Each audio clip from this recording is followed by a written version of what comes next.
అందరికీ నమస్కారం. రేపటితో నెల అవుతుంది నా ప్రాబ్లమ్ని నేను ఎక్స్పోజ్ చేసి. ఈ నెల రోజుల్లో నాకేం న్యాయం జరిగిందా అని చెప్పేసి నేను ప్రశ్నించడానికి మాత్రమే ఈ వీడియో చేస్తున్నాను. కమిటీ వేశారు, కమిటీ ఎటువంటి రిపోర్ట్ ఇవ్వట్లేదు. ఎఫ్ఐఆర్ ఫైల్ అయింది, దాని నుంచి ఎటువంటి ప్రాసెస్ లేదు.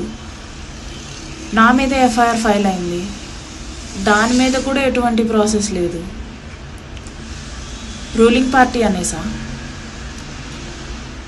పార్టీ అనేసి ఇదంతా కావాలని మీకు అధికారం ఉందని చెప్పేసి చేస్తున్నారా అనేసి నేను ప్రశ్నిస్తున్నాను.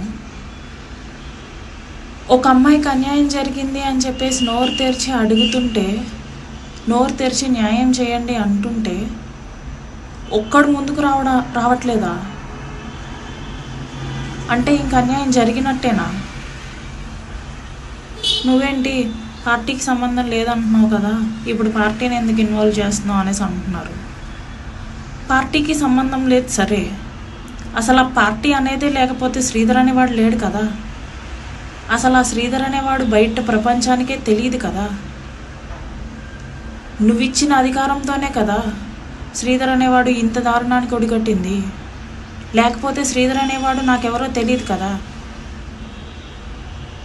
శ్రీధర్ అనేవాడు సర్పంచ్గా ఉన్నప్పుడు నేను 3 సంవత్సరాల్లో కోడూరులో ఉన్నాను. కోడూరులో నా పని నేను చూసుకుంటున్నాను. అప్పుడు శ్రీధర్ అనేవాడు ఎవడో నాకు తెలీదు. మీరిచ్చిన పార్టీ అధికారం వల్లే కదా శ్రీధర్ అనేవాడు ఇలాంటి పనులు చేస్తుంది.